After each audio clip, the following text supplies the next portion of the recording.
जब सुने के होई भोजपुरी गाना बस बजे के चाही गाना।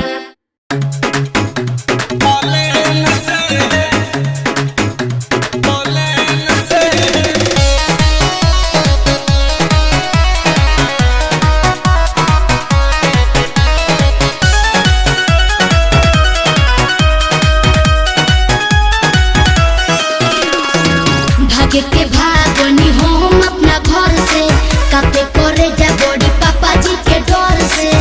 अरे जब नहीं था कूदी तो क्यों लंका में कूदी। भागे के भागनी हम अपना घर से, कापे करे जा बॉडी पापा जी के डर से। अब हमरा के तू पहुंचा दो, अरे सही सलामत बैठा दो घरवा फेन से।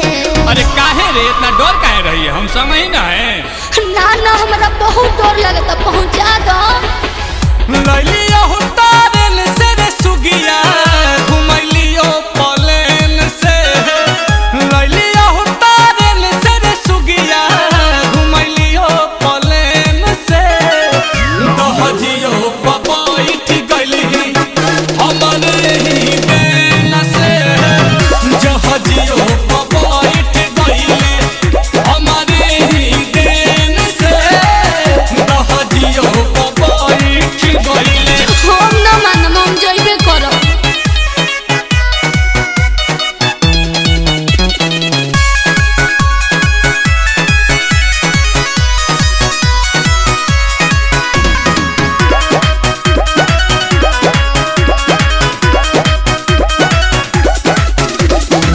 कि भागे के प्लानिंग पहले तू ही रहल कइले, आ तब काहे छोट मोट धमकी से डराइले।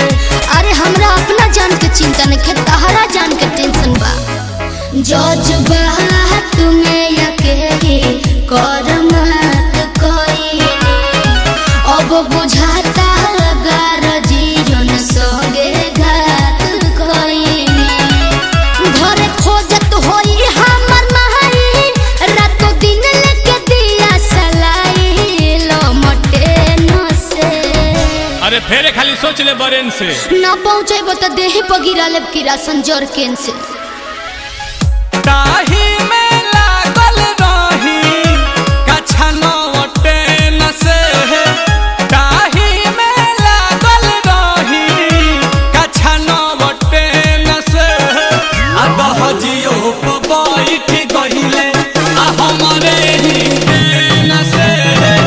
जहजियो बैठ गइली हमरे ही देन से। कि हवा में उड़ली हले।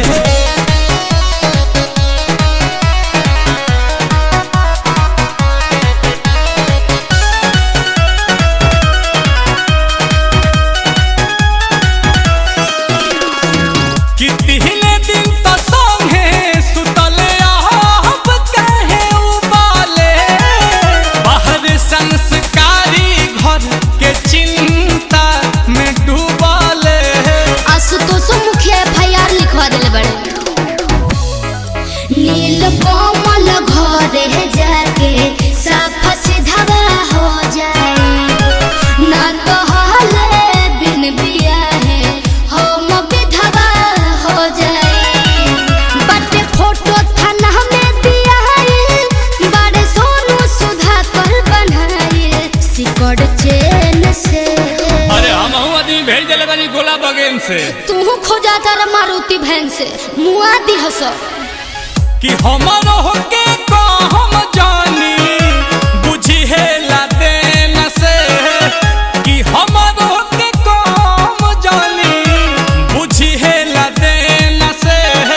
आ दहजियो चढ़ली हले कि हमरे ही देन से। दहजियो बैठ गइली कि हमरे ही देन से। हले तो पे चढ़ली हले।